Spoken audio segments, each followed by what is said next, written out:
when we talk about deep tech, it's the only path to go for Europe. There is no other opportunity. And I do love that there are fairs like VivaTech and other stuff, and I do like that politicians are on the stage, Wildberger today here, and so on. But the topic is much, much bigger. It needs to be the everyday topic of, at least here in France, I have the feeling that Macron has somewhere on his desk the topic startups in his everyday life. Whether we in Germany with Merz have that, I'm not sure. And I'm not sure whether that's the fact for the other European countries.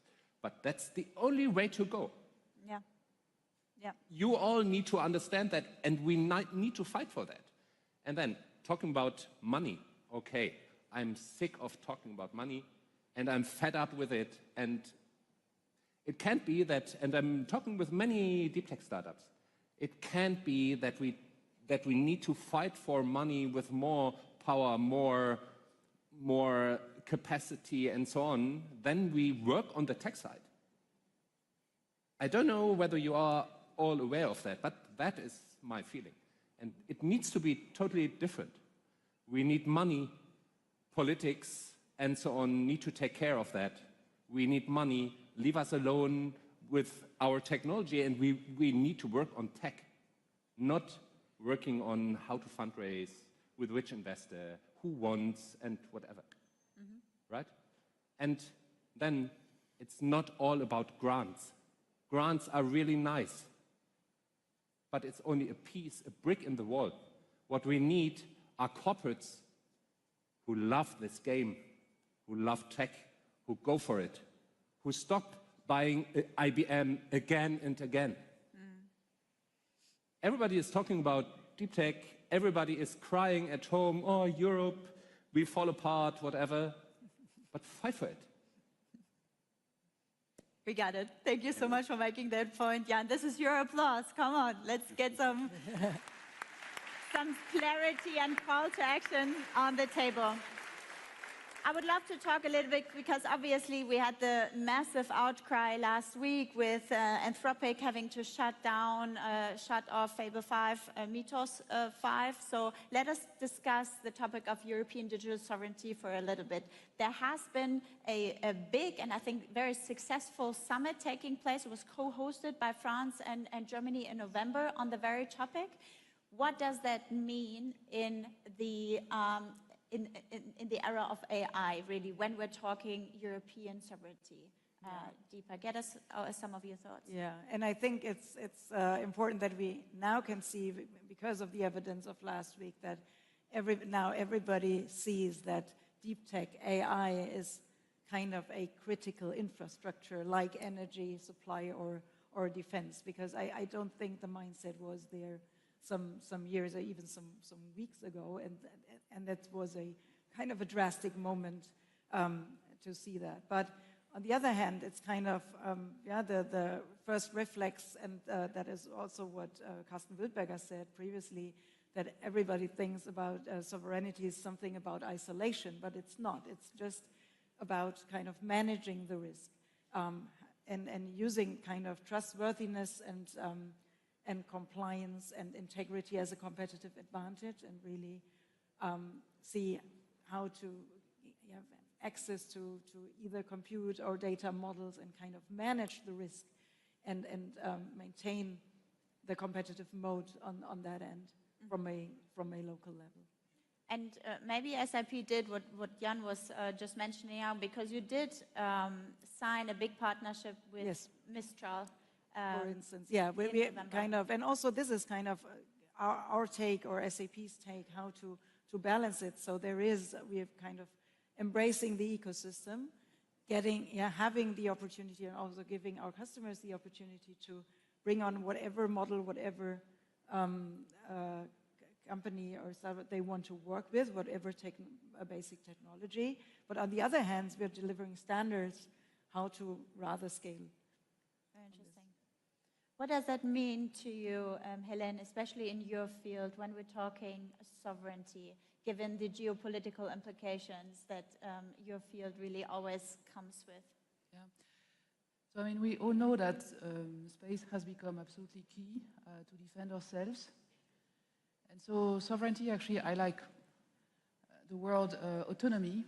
Autonomy means we have in Europe the needed capabilities to defend ourselves, right? To protect our values, which is about democracy, which is about enlightenment, so science is more important than propaganda, for example, and which is about working together.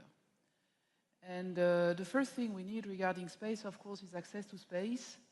And here I really want to insist, because like we can have like plenty of satellites. The satellites are useful because, of course, with Earth observation satellite, you can understand what the other countries are doing, and with communication satellites, you communicate with your people on ground, the aircraft, the drones, etc. And with positioning satellite, I mean, it's absolutely needed to a certain extent now for drones. But access to space is really enabling of all of that. And we need not only access to space, but we need affordable access to space. If we think about a global champion with European roots, one name comes to my mind, it's Airbus. And Airbus is not producing one Airbus aircraft 10 times the cost of one Boeing aircraft for the same performance. But for some reason, we are accepting that in the space sector. And that's why we decided to change that statu quo and to come now with, first step, of course, is the engine, and then hopefully afterwards a big rocket. But we need in Europe not only to say, hey, we are building for Europe. It's very important to provide to our governments, to provide to our defense, to our troops, to the people who basically fight on the ground to protect our values, to provide them with capacities which are not only the best from a technical point of view, but the best from a price/competence and performance point of view, and we're not there yet. And that's why I think what Germany is doing, and also France is started to doing more and more, is to open the competition between historic players and startups. I'm not saying startups are better than historic players. I'm not saying historic players are better than startups. They both have pros and cons. But the simple fact of doing what the United States have done since more than 15 years, to open that competition, this is very healthy. Mm-hmm. And this is really a new trend that we are seeing now. And €1 of contract given by the government to a startup unlocks 5 to 10 euro of investment, enabling that growth and enabling that startup to become a challenger and to grow also new competencies. And this is what we need to do more and more here in Europe for the best of the historic players, and I'm a very proud child of Airbus and Ariane, and also for the best of the startup ecosystem. This is reinforcing each another. And I really want to shed also some light on it, as you just said, affordable access to space. That is what we really need. But also for all the founders here in the room, what an amazing opportunity this will offer once there is affordable access to space. What kind of business models we can come up with that you can that can fuel your fantasy and bring new topics on that. That is a huge opportunity, I think. It's all about an ecosystem play, as we just talked about decentralized tech ecosystems and tech hubs that needs to align. But on the other hand, it's kind of, even if there is a new basic technology like AI, like kind of topics like space, that opens up huge opportunities for either suppliers, there are kind of regulator topics, there might be lawyers be specialized in topics that regulate business models you cannot even think of right now. So I think also this, shedding a light on whatever comes up is a huge opportunity, not only from a value and integrity perspective for Europe, but it's also a huge potential for economic growth, which also is kind of a foundation to protect our values. We have to come to an end, but I think very, very important points that were raised here at the very end. And I think, Hélène, this is a fantastic example of what you are showing with your company that kind of speaks to the mindset topic, Sebastian, that you were mentioning before. It's not that we're just competing in the race. I think to give a European stamp, our own take on building smarter solution, not burning cash like OpenAI is at the moment, For example, the interoperability that you have, you know, a launcher agnostic system. That is something that makes it a lot smarter than maybe, you know, what the big corporates have built over the years. And if we think in what is that smartness USP that we can bring to the table, I think that combined with the European values that we have, this is really going to move the needle for us. Just not just competing with a lot of cash, you know, in races that may not ever be won. This would be, I don't know, Sebastian, if you quickly want to comment on that, we have to come to an end. Just quickly, we have to choose our battles Yes. wisely. I mean, right now we're following, we try to say, oh, we missed out here, we missed out that. Exactly. We need to identify what we want to do, where we want to go, and then focus on it and become the best in that field. Fantastic. And I think this is the most important, and that's actually about sovereignty as well. Yes. We lost that for a long time. We have to acknowledge that we lived in a globalized world. There was on trust, but a lot of trust and relationships are not there anymore. So now we are a little bit in panic. Oh my God, where do we get the chips? Where do we get the raw material and so forth? Oh, how do we get sovereignty? Well, not so easy right now, but in the future, yes, and it's just starting. AI is coming. The world will be turned upside down. In 2 years, maybe Anthropic is not working anymore because there's a new algorithm coming around. This is all possible. So it's all about just picking your battles and focusing in and just growing the business from there. Mm-hmm. And by the way, for example, Fraunhofer Gesellschaft has already built their own LLM. It's trained in 24 European languages, but people don't know about it. So I'm like, this is such a smart, much smaller, but better trained solution, you know, so let's get the word out. Exactly. You know? We invest in a lot of AI, even large language models, and we're doing due diligence. And I said, yeah, but, you know, Anthropic is better. And the scientist says, yes, but we have this and this. We have to believe in ourselves. There's something more coming, and that's most important. Let the founders found and start and support them, but the whole society, every company needs to give them contracts. The politics needs to celebrate them, celebrate entrepreneurship. I mean, it's a race. It's the race for the future and the race for our children that has been just started. And it's fascinating to be in that time, you know, but we have to understand that we are in this race and not just looking, oh, what's happening around us? I think you just started the round of closing words. So Jan, because this was like the call to action, I feel like, from Sebastian. Okay. What would be your closing word, that one thing that we should really leave this stage with for our audience? Well, now I would love to start talking about quantum computing and explain to everybody how that works and what that will bring to us and so on. But I think it's something much, much bigger. I think it's not about industry politics anymore. I think it's about technology politics. And I think technology is the new currency we have. There are already countries which don't receive the fastest chips today, right? And when we now talk about sovereignty, and for me, sovereignty is to be able to survive without any help, right? Mm-hmm. And I think we as Europe, and every country has its own problems. Usually it's old economy, far-right politics, and so on, right?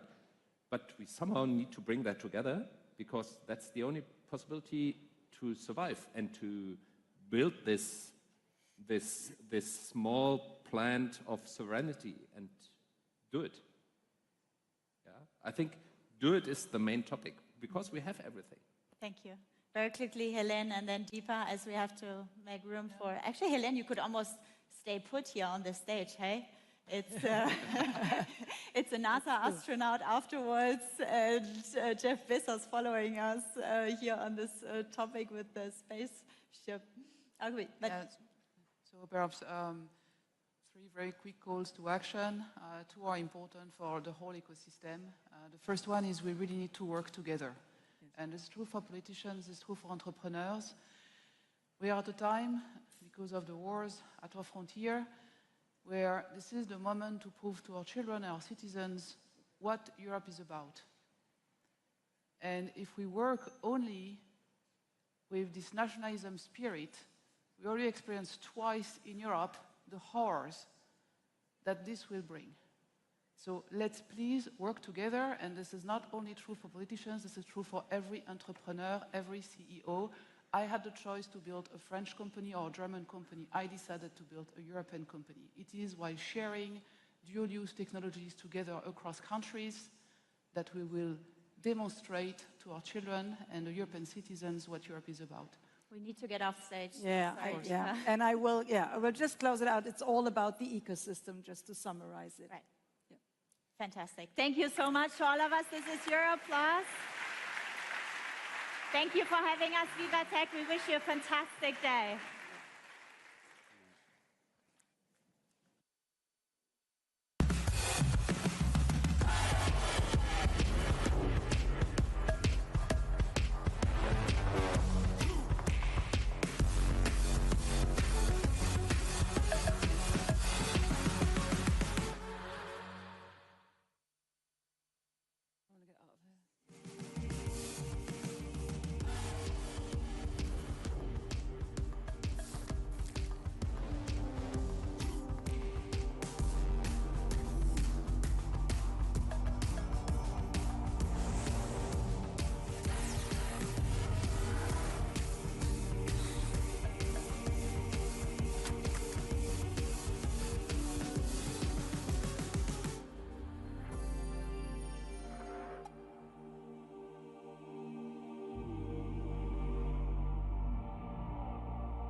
Okay.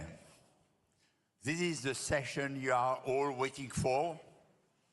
I'm asking for a little bit of your attention. So VivaTech started with a simple, audacious idea. The future doesn't just happen, it gets built. Built by people bold enough to imagine it and stubborn enough to make it real. The founders, the risk takers, the ones who look at impossible and here, not yet.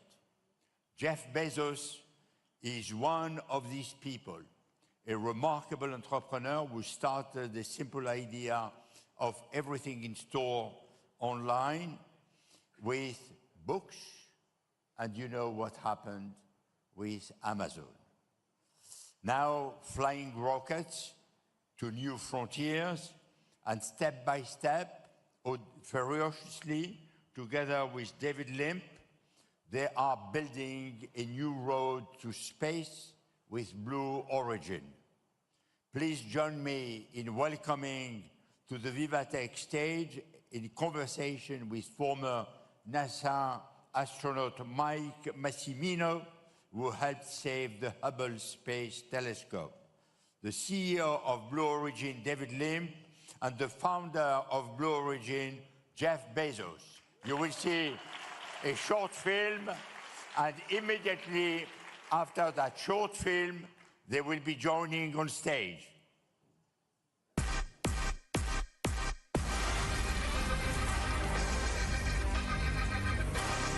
We have a gift, this nearby body called the moon.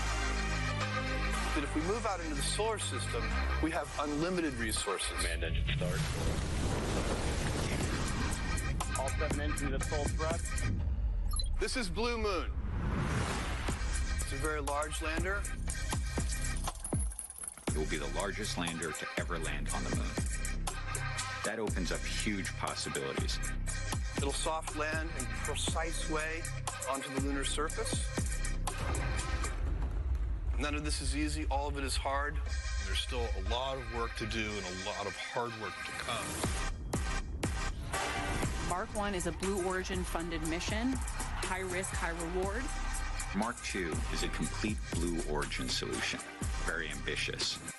Reliable, repeatable, low-cost access to the moon. We will now have lunar permanence. It's time to go back to the moon, this time to stay.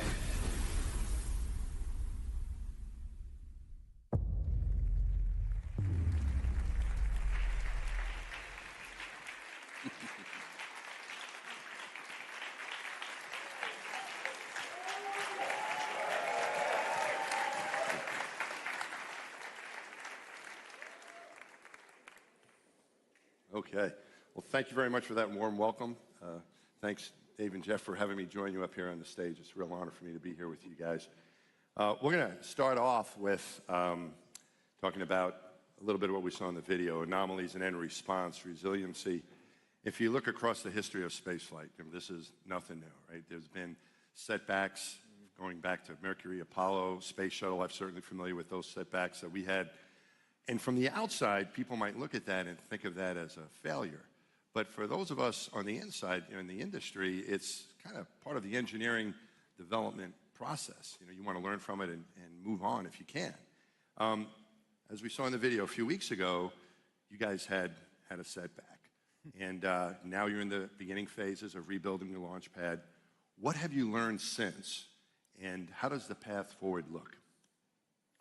Well, let me start by saying that was a rough moment. Yeah. Nobody likes that. It was a gut punch for the whole team. Yeah. But what we've learned since then is we got really lucky. Some of the long lead items in the launch infrastructure were preserved.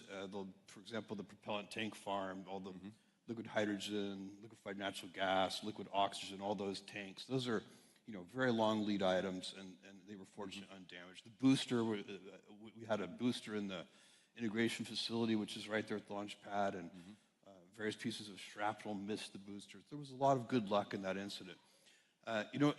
In the big picture, kind of what you're saying, God knows how to appropriately price his goods, and space travel is hard, and it's worth it.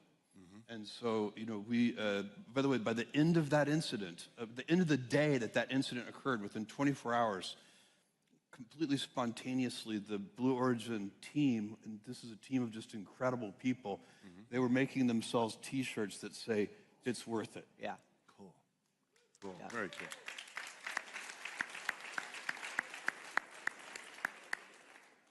And I think the other thing is that we're busily rebuilding it. We got lucky in another way. There was a construction crew just down the road, and so we brought in 400 pieces of heavy equipment, brought in construction workers that were working 24/7, and so the pad has now been cleared of all the debris. It's amazing how quickly that's happened, and just yesterday we started the reconstruction, and I think you've said it best, we're going to fly this year. Yeah, we'll fly before the end of the year. Yeah. Awesome.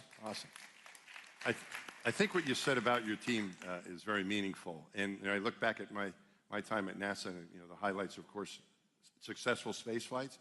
But when you look at the setbacks, the way you respond to them, you find out what your team is made of, right? You don't find out necessarily in the good times, but in those times that are a little bit tougher. And you guys have got a great team and a lot of support from NASA on this, and it sounds great with the plan moving forward. Jeff, I want to pick up on something you said. About that it's worth it. It's kind of like you're now, even though this happened, you're doubling down on it's worth it, when others might not have continued, right? You could also have decided not to move forward. Share with us your vision and why it is worth it to you. Well, what we're trying to do is build all the infrastructure so that there can be a completely dynamic space economy. Today, the cost of admission to space is still very high. If you look back at what I witnessed in the internet space over the last 2.5 decades, you saw an environment where, because all this infrastructure existed, the global networks and so on, very small companies could build very large enterprises. 2 kids in a dorm room could build a giant company. And we want space to be like that. We want space to be this dynamic entrepreneurial place where two kids in a dorm room can build an incredible space company. And that is going to happen. You know, so the job of a company like Blue Origin is to help build the road to space, that heavy infrastructure, so that many other companies can do incredible things. And there's so many resources in space. You're seeing that now with, you know, LEO constellations and the potential for orbital compute. We have the moon as a gift. It's right there. And so we're working on all these things. We're building a lunar lander. We are building working on in situ resource projects. So we're learning how to build solar cells out of lunar regolith, and there are many other initiatives that we're undertaking, but all of them are focused on building this infrastructure so that there can be dynamism in the space economy. Yeah, so this is all great news, and I'm so grateful you guys are moving forward, learn with you. These are not things you'd want to have happen when you have an anomaly, when you have a setback, but it's... they're unavoidable. They're going to happen, yeah. right? They're going to happen. You don't want them to happen, but when they do happen, it's how you react to it. It's how gives you a chance to, gives the whole team a chance to show everyone who we are and what we're made of. Right. Yeah. Looking back years from now, I think. And the team at Blue is the most missionary team I've ever worked for, because you know you've been part of this, but we've explored every planet. We've been to the deepest parts of the solar system, and this is the good one. Right? This is the planet you want to be on. It's beautiful. Yeah. And as we build this infrastructure, you can move polluting industry into space. And you can turn, you know, every place on Earth, like the parks in this city, this beautiful city here, and we could support 3 times the population on this planet. And that's the long-term goal. That's what we're trying to do. That's why it's worth it. Why it's worth it. Okay. All right. So I am very excited to see New Glenn fly again, but maybe not everyone in the room is familiar with what a launch looks like. So we're going to roll a little tape so that everyone can see how epic one of these launches are. We'll roll the tape now. It's not just a launch, it's a landing, too. Yes. There you go.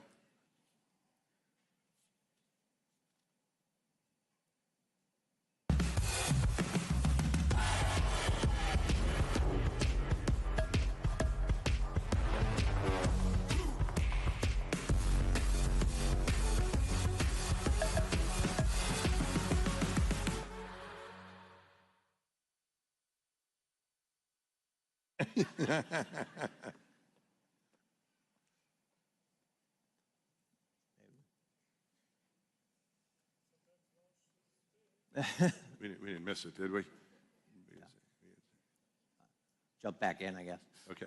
All right. Well, eventually maybe we'll get that going. Okay. So, okay. We're good? We'll proceed. All right. So, Jeff, you mentioned earlier about the space economy, and I think to some of us that might be kind of like a science fiction. People might hear that it's like almost like science fiction. Is it real? You know, is that something that that is for real? But sitting where you sit, what evidence do you see every day that convinces you that the demand for access to space is real and accelerating? Well, this is a great question. The evidence right now is very obvious. If you look at demand for launch is insatiable right now. We have a tremendous backlog already on our books for launch. Every space launch company has tremendous backlog. We are supply constrained. We are not demand constrained. And you know, it's being driven by communications with LEO constellations. It's being driven by national security missions. And it's being driven in the future by things like orbital compute and lunar resources and NASA programs to return to the moon, this time to stay. There's just a tremendous amount of demand for launch. Yeah, I think it was sort of underestimated at some point when years ago when our government was looking for what they would need. I think is it fair to say they underestimated what the real demand would be? 100%. Yeah. I think people underestimated it tremendously. Yeah, and I think there might be an element to it. I think in some ways, like if you build it, they will come. You know that if you can't get to a place, you can't even imagine what you would do there. But now that you've increased the access, all types of, even my students at Columbia have flown an experiment on one of the New Shepard rockets. That would have been impossible. Even, 7 years ago, just a few years ago, they did this. But can you imagine even thinking that when we were students or in the not too distant And it's past? a circle amazing. too. If launch is very, very expensive, then the satellites have to have really long lifetimes and they have to be very exquisite. Yeah. And so, but if the launch starts to get cheaper, then the satellites can get cheaper. And if the satellites get cheaper, there's more demand for launch.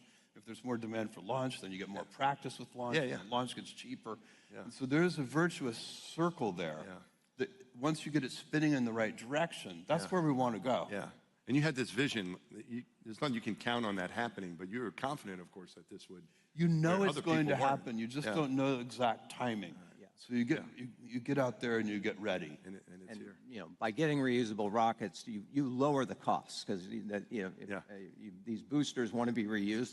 They're expensive, and when we land them, then we can reuse them many, many, many times. And these, as you said, these constellations want to be gigantic. Especially communications. People are insatiable on how much bandwidth they want to use. When I had a 300 baud modem, I wanted to use all of it. When I had a gigabit in my home, I want to use all of it. And when I go all the way, these constellations want to be very, very large. Okay, guys, I think we're going to cut to the tape now for real. All right, we had a little setback, but here we go. Let's give it a shot. For today's launch, NG2, we have two goals. The first is to safely deploy the payload, which is NASA's Escapade, which is heading out on a mission to Mars. And the second is to land the booster for the first time. NASA's new Escapade mission will help us understand Mars's climate history using two spacecraft in orbit for the first time. CS2 at flight level. Autopilot enabled.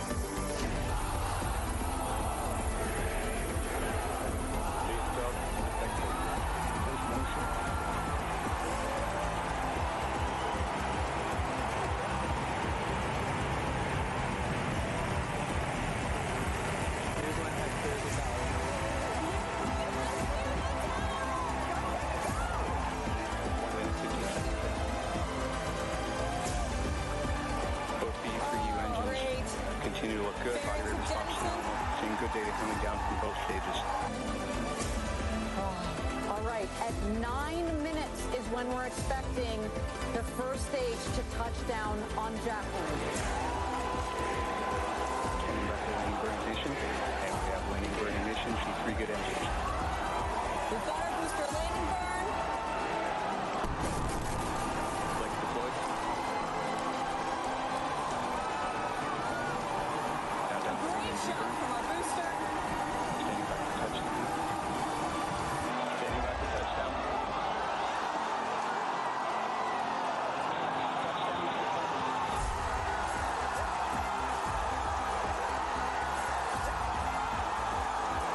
Congratulations, Escapade.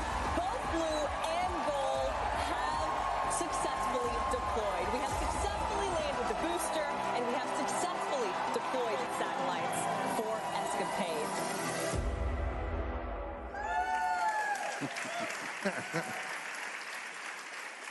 So when you're doing hard things, you also get great moments like that. Yeah, that's awesome. Extraordinary. Then you said, when I said it was the launch, it's also the landing, which amazes me. That's on out in the ocean, right on Jacqueline, the recovery ship. Amazing. And this is a very large vehicle. This vehicle will take 45 metric tons to LEO. It'll take, the variant we're working on right now, the 9x4 variant, will take over 70 metric tons to LEO. This is a super heavy class booster, and to watch it land like that on an ocean-going platform is awe-inspiring, and the team is rightly very proud of themselves for it. And the ocean doesn't always cooperate. That thing moves. No, the ocean is highly uncooperative. So to be able to do that like that is so impressive. So, all right, Dave, this is all incredibly ambitious, right? And so the question is, because you're the CEO here, what keeps you up at night when you think about all this stuff coming together, the whole operation, the manufacturing, the talent pipeline, getting the right people in, the supply chain, all this coming together? What is it that's foremost on your mind with this, or is it everything combined? There is a little bit of everything. I've only been doing aerospace for 2.5 years. I'm traditionally trained in consumer electronics, but I think people underestimate how hard it is to build a rocket. These are incredibly complicated vehicles pushing the boundaries of what physics allows. And so to see success like this and see how space is becoming more normal is amazing. But to build one off of anything, whether that would be an engine or it would be a rocket, that doesn't really keep me up at night much. What the hard part is building the machine that builds the machines. You really want to, that takes a lot of time and a lot of thought. And that's the factories that are pushing these out, because you don't want it to meet the vision that Jeff talked about. You don't want to build just one rocket. We want to fly 100 times a year, and that means 100 second stages. That means hundreds of engines. And so building our engine factory in Huntsville and our rocket factory down in Orlando and getting those to rate, which includes the supply chain, that includes the raw materials, and heavy vertical integration is how you build that machine. And we're making a huge amount of progress, but you can always get better. Yeah, so we're now building a BE4 engine. This is the heavy, LNG LOX engine. Every 4 days coming off the line now, a BE4 engine. So rate manufacturing is critical to this. Space travel is a solved problem for 6 decades. We're not trying to invent space travel. We're trying to make it cost effective. And that's the key. That's why you need reusability, as Dave is saying, and why you need rate manufacturing. And so it really is about being world-class manufacturers. And Dave and the team are crushing that. They're doing an amazing job. When Dave visited us at Columbia, where I'm on the faculty, you talked about the manufacturing. I do want to mention something about your pipeline. I don't know if you knew this, but when we were looking for someone to come speak, we had a CEO lecture series, and we did a poll within our student body. And if you can hear from the head of any company, what would it be? And it was Blue Origin, came out #1. So thanks for accommodating us. So I think your pipeline of talent is excited to come join you and be a part of this. Yeah, I think people are underestimating, even in the academic world, how much building physical things is going to be valued moving forward, right? And so, we spent the last 3 decades with not enough computer science majors, but I think the pendulum's going to swing the other way. And I was so inspired seeing this kids at Columbia, and people that know how to build real physical things and understand the complexities of that and how to manufacture them. They're going to be in very high demand. And just to pick up a little bit more on the engines, Jeff, I don't know if everyone knows, it was mentioned early just a minute ago about how you do have separate facilities. Most of your rockets are built in Florida, right, primarily, but you have an entirely separate facility in Alabama. Yeah. And I've ridden on rockets that take you to space, but I've never tried to build one. So in your mind, Jeff, what is so difficult about building rocket engines? Well, rocket engines operate right at the limit of physics. So, the internal combustion temperatures inside a main combustion chamber of a rocket are 5,000, 6,000 degrees Fahrenheit. It's beyond the melting points of any materials. And so the complexities of pressurizing those propellants in high-performance turbopumps that have to be very lightweight, of cooling those materials with regenerative channels so that they don't melt. This is a very challenging thing to do. And then, so designing the engine is hard, and then manufacturing it is hard, and manufacturing at rate is hard. I think we have a little clip I could show you. We have our lunar lander has an engine in it called the BE7, which is a relatively small engine. It's 10,000 pounds of thrust, and the reliability of this engine is paramount. And we just did the longest engine test in history. This is a 41-minute engine test. This engine ran continuously for 41 minutes. That beats the record for the Space Shuttle main engine, which they once tested 30 years ago. They tested it for 36 minutes. So that's a multi-decade record that the Blue Origin team just beat with the BE7 engine. But this is a very challenging thing. These engines are very complex. We have the BE4 engine, which is the one that uses liquefied natural gas and liquid oxygen, uses an ox-rich stage combustion cycle. And then our BE3U engine is our second stage engine. It's liquid hydrogen and liquid oxygen. This is the same basic architecture that was used by the Apollo program. So a hydrocarbon booster stage and liquid hydrogen upper stages. Liquid hydrogen is a complex fuel to use, but it's much higher performing than hydrocarbon fuels. The problem with liquid hydrogen is that it's very voluminous. The density of liquid hydrogen is very low. So that's why you really don't want to use it on a booster stage. The booster stage would get too volumetrically gigantic. But on a second stage, it gives you tremendous advantages. So this is what the Apollo Saturn V rocket did, and it's what we do as well. To do the lunar landing with liquid hydrogen has a further advantage, which is that you look just a little ways into the future when we have permanent lunar settlements. And this time we are going to the moon to stay. We're not going to visit, we're going to stay. And when you look at the materials available on the moon, you have water, ice, in the permanently shadowed craters near the poles of the moon. And that can, with electrolysis, be converted into liquid oxygen and liquid hydrogen. So by using liquid hydrogen as our lunar landing fuel, one day in the not too distant future, you'll be able to use in situ materials on the surface of the moon to refuel your lander. Let's talk more about the moon, right? So you guys have had this in your game plan since the company was founded, was the moon.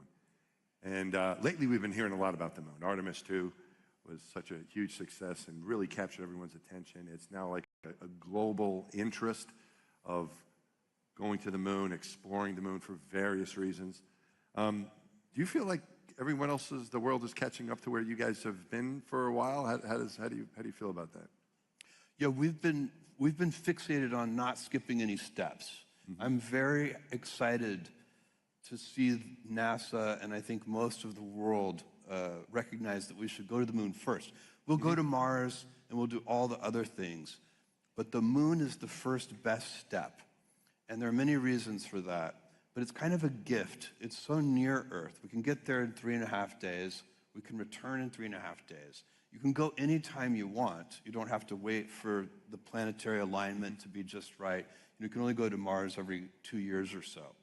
And so there are a lot of advantages to the moon. And then the moon's gravity well is so much lower than the Earth's that when you get materials from the moon, you can lift them off the moon with 28 times less energy per kilogram than is needed to lift something off the Earth. And so that's a really valuable thing. If you are producing liquid oxygen, for example, on the moon, lifting that into space is very easy compared to lifting liquid oxygen off of Earth. And so as we go about exploring the solar system, which we will do, and as we will build colonies on Mars and so on, the moon is an important first step. And when you skip steps, it actually doesn't make you faster. Yeah, and it's going to be an incredible time over the next year. If you look at our lunar roadmap, we call our team inside of the Lunar Permanence Group for exactly what Jeff said. We want to go there and we want to stay on the moon. And just next year, early in the year, we'll fly our Mark 1 lander, which is on the screen here. This is 3 metric tons to the lunar surface vehicle. It'll be the largest thing that has ever landed on the moon, and that'll be our Pathfinder mission.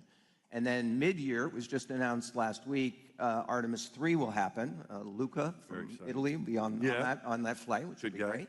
Yeah. And that's going to be a rendezvous mission with our Mark II lander, which is our human-rated lander. And we'll meet up at around 450 kilometers in low Earth orbit, and we'll do 2 days of entering into the vehicle. The vehicle will have full environmental control, so it'll have an ECLIS system.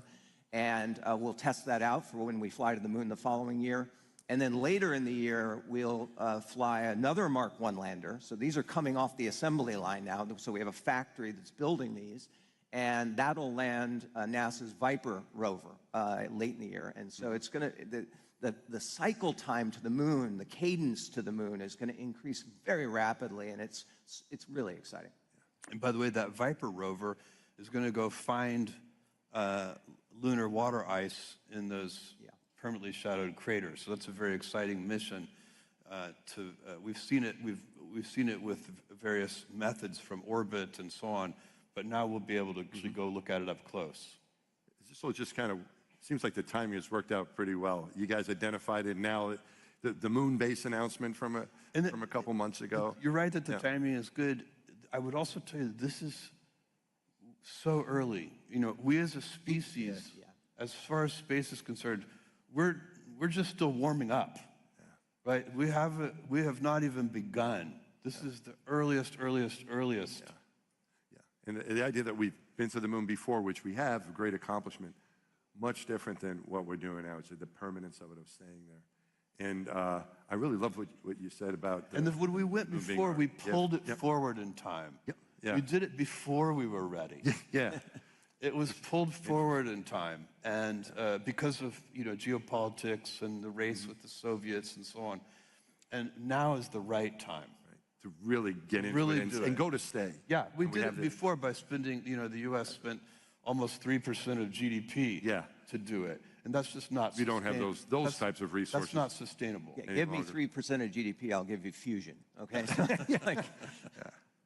So I guess the question here, and I think we know the answer. Moon or Mars, Jeff? Well, moon first. Moon first. Moon and first. Then Mars. Mars and everywhere else too. And we'll build large, Jerry O'Neill style colonies in space as well. And we'll build big, we'll use asteroids and near-Earth objects and the moon and so on to build compute in space and solar cells in space and so on. And a lot of our compute will be done in space. It'll make more sense. And ultimately, we even manufacture the chips that the compute runs on. And then the answers can just be beamed back to us here. And this planet, Dave said it before, but our long-term vision, our dream, is that all the polluting industry can be done off Earth. If space travel gets reliable enough and inexpensive enough, and we can get materials from asteroids and near-Earth objects and the moon, then this garden planet can be returned to its pre-industrial revolution state.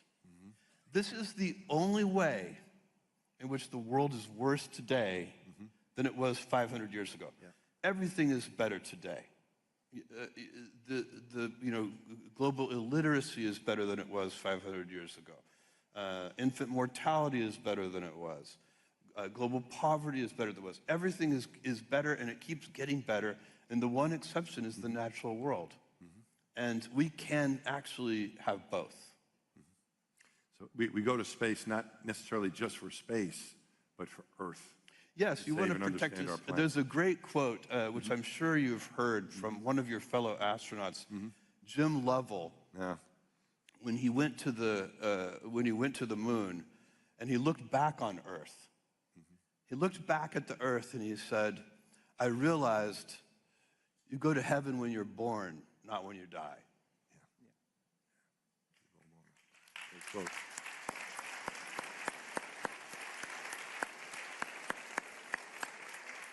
And I really love the way you describe the moon as a gift.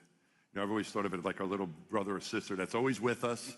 If we're there, it sounds what you're saying. We get there, we can go other places more quickly. It's also been bombarded. What's that? It's been bombarded for 4.5 billion years by every meteorite.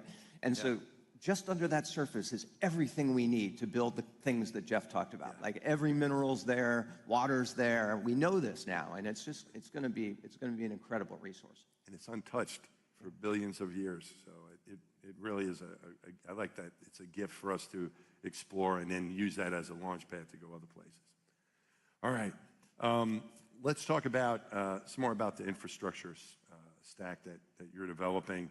This is all, talk about rockets and the vision for the moon and all these things that you guys are into, and you're going to need a lot of talent and resources. But you said that is really the key is companies, and we've talked about a little bit already, companies that can be these world-class manufacturers with incredible vertical integration. They're the ones that are going to be the leaders, and Blue Origin is doing that to set up this space economy, building that infrastructure. So when you say that about building that infrastructure layer for the space economy, what does that mean, and what are the pieces of that stack that you're developing?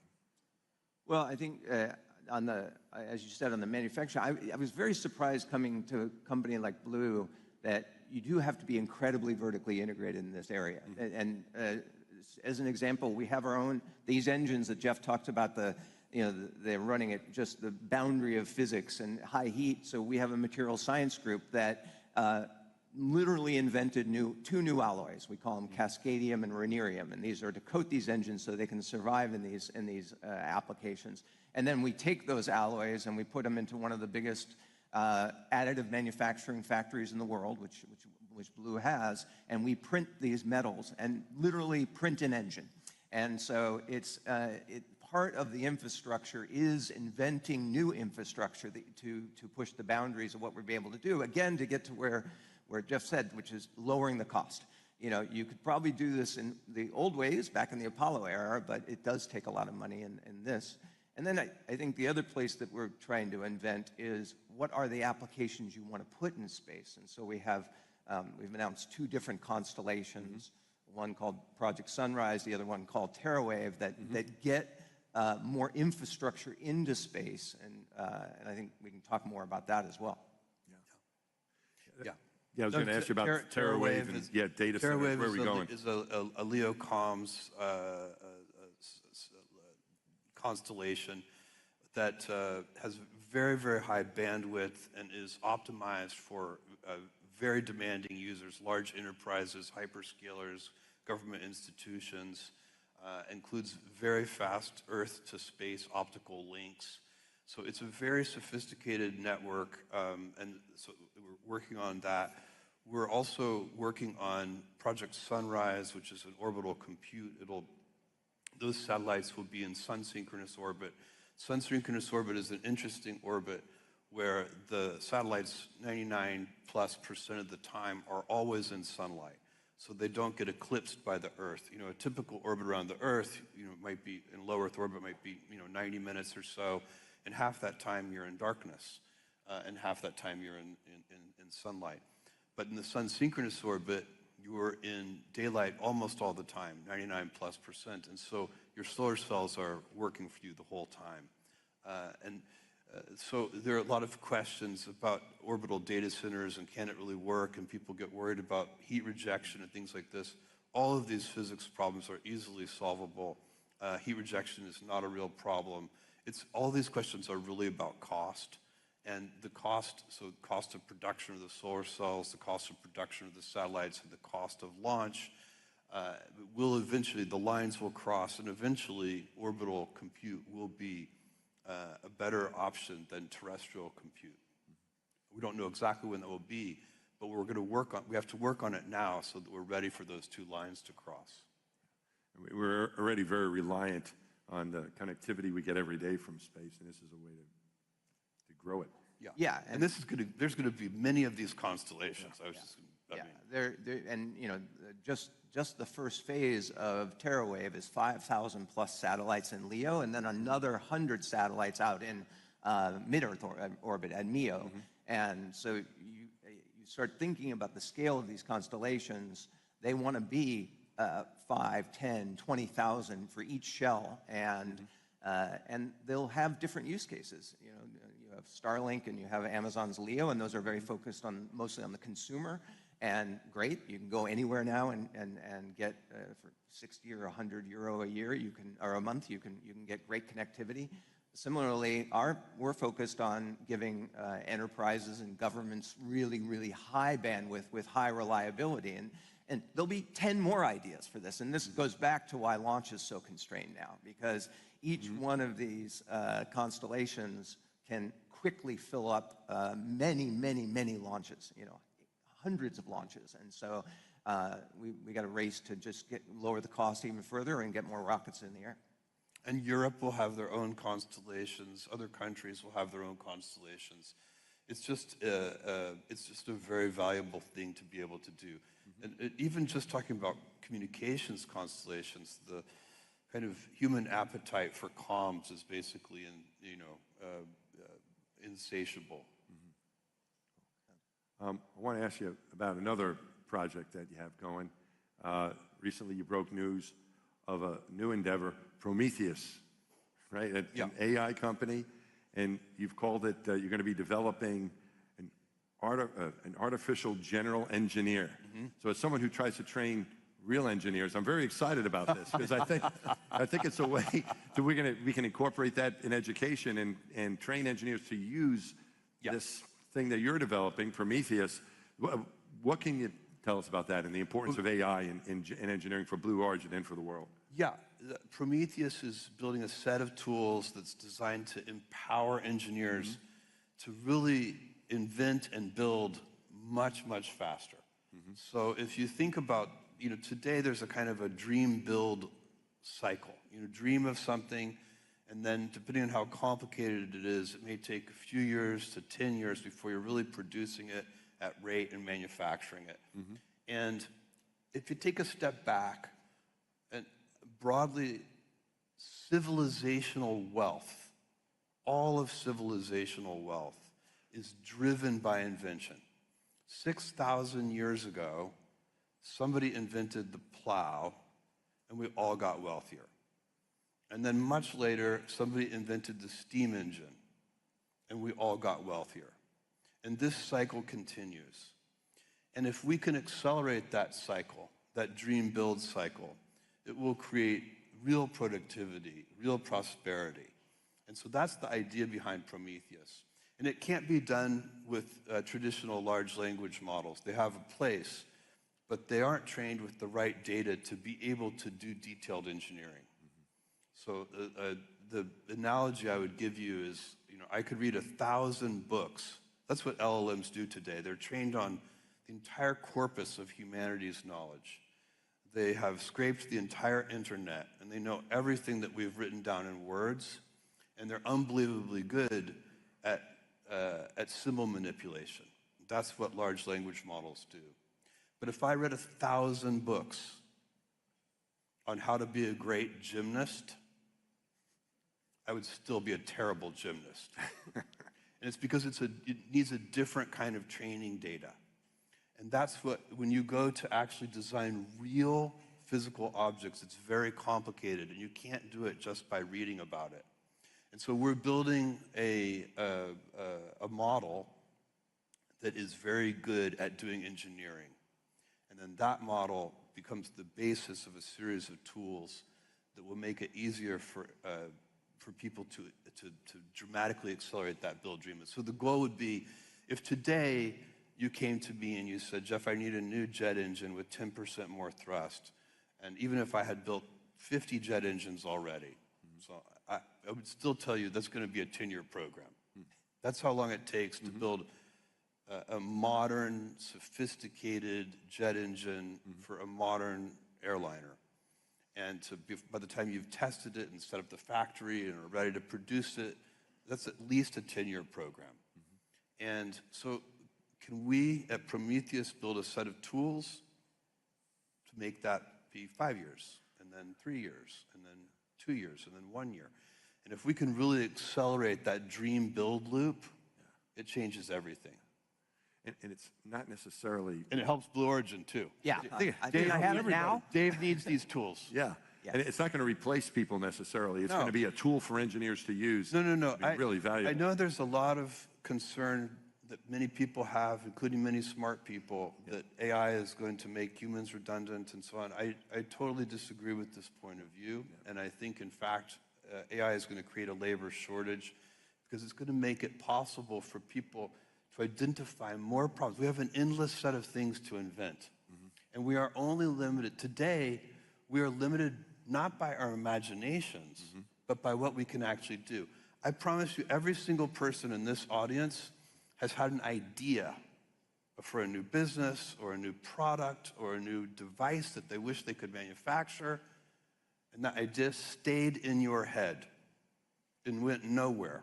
And the reason it stayed in your head and went nowhere is because it's too hard to do and it wasn't worth it.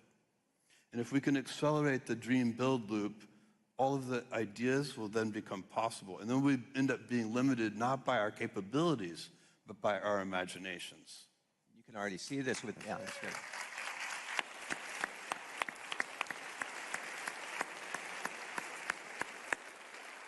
You can already see this some with vibe coding, right? You know, I was classically trained as a computer scientist, but 3 years ago I was a terrible computer scientist. But now I can, in just an afternoon, write an iOS app, and I have some ideas for iOS apps, and that is one thing that LLMs can do very well, because it is symbolic, and so they can code very well. And then imagine the tools that they're thinking about, bringing that I could in an afternoon do that in the physical world. And, you know, contemplate something and magically it comes off my 3D printer. I'm chomping at the bit. It's so exciting. Exciting future for us, for all of us here. Well, fellas, we've got a few minutes left here, so we've got a couple last questions for you. You guys have known each other a long time. I mean, I know you well enough to know you guys are friends and trusted. We've worked together for, you know, almost 2 decades at Amazon. Okay. So you've worked together at Amazon. Is there any surprises or differences on how working together at Blue Origin, how's that been? What's that been like now in this new endeavor? I don't see a lot, but there's some things that surprised me.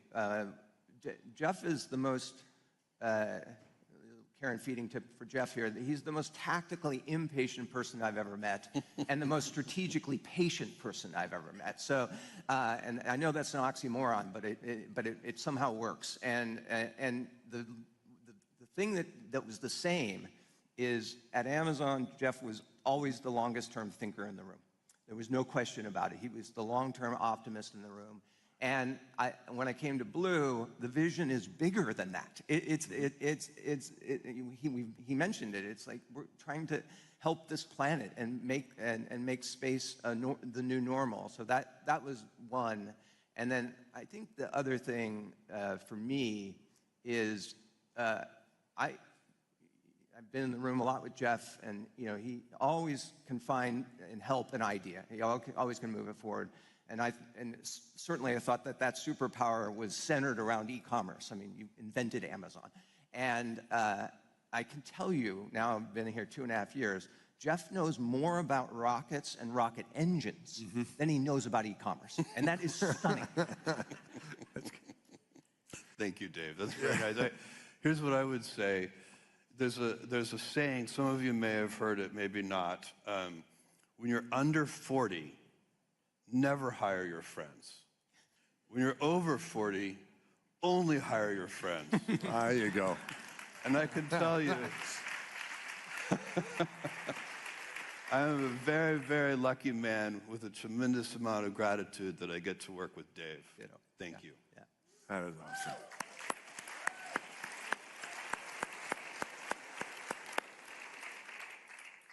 Okay, just a couple more to round out here. Jeff, you said that Blue Origin will be the world's most decisive company. How's that going? How are things changed? It's going very well, especially since Dave arrived, and I'm very grateful for it, because decisiveness is about speed, and speed matters in business. You know, Amazon is a giant company, but we make decisions very quickly. And this is something that you need to be able to do. And I can tell you why decisions get slow, especially in large companies. And Blue is a pretty big company at this point. You know, we have 14,000, 15,000 people. It's not a small company. And the reason is you start making all decisions as if they're all the same size. It's like one-size-fits-all thinking. And you know, if you have a one-size-fits-all robe, it never fits. So there are different decisions that should be made in different ways. There are giant decisions which are consequential and irreversible, or almost irreversible, super hard to reverse. Those decisions should be made slowly with great care. And then there are other decisions which, even if they're consequential, they can be reversed. And those decisions should be made by single individuals who have good judgment. And so you have to remember that there are these different kinds of decisions, and speed of decision making. If you when you go look at successful companies, one of the reasons that small companies can be so nimble is because a small group of people can be so decisive. And a company with 100 people and a really good founder or a leader, they can touch every part of the company, they can be involved in every decision, and they can be incredibly decisive and move fast. So that's an important part of culture. And in aerospace, traditional aerospace, I think, often suffers from slow decision-making speed. Yeah. And I know how aerospace gets there. I mean, you're building things that often have, hazardous operations, life safety critical missions. And so, again, not every decision is like that, though. And so you end up making every decision as if it's life safety critical. Yeah. And then you're going to move very slowly. And that's not going to lead to the results that you want. We want to move humanity forward into this next age, and I think we're in the middle of a bunch of golden ages right now, and I want to see companies succeed in all of them. Biotech, space is an incredible opportunity, all the things that are happening in AI. We live in the most incredible moment, and every young person right now should be so excited that they are where they are now, because it's never been a better time to be an entrepreneur, a better time to start a company. There's so many possibilities. Compared to what we used to do in the space program with the government, where I'm familiar, we used to call it, we move at glacial speed here. And you guys move quick. Okay, we're close here. I've got a question for each one of you left. Dave, this is what goes through your head when you hear Jeff say that Blue, and apparently you've said this, Jeff, that Blue will eventually be the best business you've ever been a part of, even more successful than Amazon. Now, I'm not a business major, but Amazon's pretty successful, so the pressure's on. What goes through your head when you hear that, Dave? Yeah, it's a clench-up moment. Let's just put it that way. Yeah, and he mentioned this before I took the job, I think it got out publicly later, but he mentioned it, and so this has been, and it is a tough comp. Amazon, by almost any measure, is one of the world's, if not the world's most successful company. And but I have to tell you that I'm an optimist in general, but that as the time has gone by, and it's been 2 years, and I've seen how fast the progress we're making in space, and how many opportunities that we've talked about, some of them here, that can happen in space. I think I'm a believer now, and I was a skeptic, and so I'm sure of it. Yeah, it's going to happen. It's going to be a giant industry with lots of winners, and literally hundreds and thousands of winners. Yeah. It's going to be very exciting to watch it unfold. Well, I'm very grateful for what you guys have done, devoting your talents, energy, entrepreneurship to the space program. Well done. One last question, Jeff, this one's for you. It's about your lesson learned from your grandfather on the importance of being resourceful. Today we have AI and a lot of technical help, a lot of technology around us. Do you still think resourcefulness carries the same weight as it did when you heard that story from your grandfather, or even maybe more so in today's world? I think it's so important, and it's funny. Mike knows some of these stories about my grandfather, because I told him, so that's why he's asking this question. But my grandfather, when I knew him, was a rancher in South Texas, and I spent all my summers on my grandfather's ranch from age 4 to 16, and eventually was able to help him, and we did everything on our own. And like a lot of people in rural areas, you can't call to repair something, you fix it yourself. And so we repaired bulldozers and took out the giant transmission gears and fixed them and so on. But he even made his own veterinary needles, to stitch up the cattle. He would get a piece of wire and heat it with a blowtorch and pound it flat and drill a little hole in the end and sharpen it. Some of the cattle even survived. So this is a very good, this idea, it's an attitude, this approach to life, that any problem is solvable. It's a good starting point. And some problems may take a long time to solve, but I promise you, if you start with the opposite point of view, that the problem is not solvable, that will be a self-fulfilling prophecy. And with that, our time is up. But thank you, Mike. Thank you very much, Jeff. Thank you. Thanks, Mike. Hey, thanks very much. Awesome. Awesome. Thanks, folks. Thank you. Here we go.